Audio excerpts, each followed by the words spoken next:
Many times pediatricians get called in the middle of the night. My kid's making a funny barking sound, and they think it's a thing called croup. What is croup? Croup is a condition where the upper portion of the throat begins to close down due to some trigger. The trigger could be a viral infection, it could be an allergy, but regardless of what's triggering the event, when the upper portion of the throat closes, it makes it difficult for the child to breathe, and you hear that very characteristic barking type of cough. What can parents do in the house that maybe they don't end up going to the emergency room? Well, the first thing to realize is croup is usually much less severe than it sounds. The sound of the croupy cough can be quite scary, but it doesn't really reflect the degree of blockage in the throat. What we generally recommend is for the parent, the child, to go into the bathroom, turn on the shower, and let the steam fill the room. Many times the steam from the shower is enough to relieve the spasm and make the breathing much more easy. But if the kid has a lot of trouble breathing, it's going to be gasping, sometimes you have to, it's an emergency, isn't it? Well, absolutely. So if it doesn't work by bringing the child into the shower, into the steam, or if the breathing difficulty is so labored that the child is truly not getting air in properly, then you absolutely do not waste any time, and you certainly want to seek medical attention immediately. Calling an ambulance or going to the emergency room would be perfectly appropriate in that setting. Most likely, if the kid does get treated in the emergency, they give something called steroids. Steroids are a very common treatment for croup.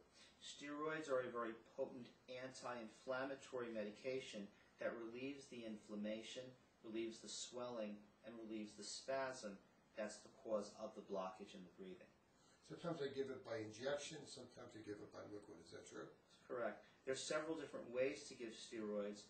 We give it in the way that's easiest for the child to tolerate. So if the child is able to swallow and cooperate, we certainly give it by mouth. But many times the children are in such labored breathing and are so scared at that point that the best way to give the medication effectively is with a shot. Sometimes, in some hospitals, they actually give a thing like an adrenaline shot. Is that effective? Adrenaline is another medication that we give that relieves the spasm. Adrenaline is given by an injection. It works even more quickly than the steroids would work, and it certainly is an effective emergency treatment. The thing that is limited by the fact that adrenaline is a medicine that only lasts for about 15 or 20 minutes. When the medicine wears off, the symptoms can come right back. So it's never sufficient to give adrenaline alone. It's merely the first and most rapidly acting of a series of medications that we use. And sometimes they have to watch the kid for like a thing called a rebound. As the adrenaline wears off in that 20-minute period, sometimes the symptoms of croup come back, and they may come back even worse than they originally were shown.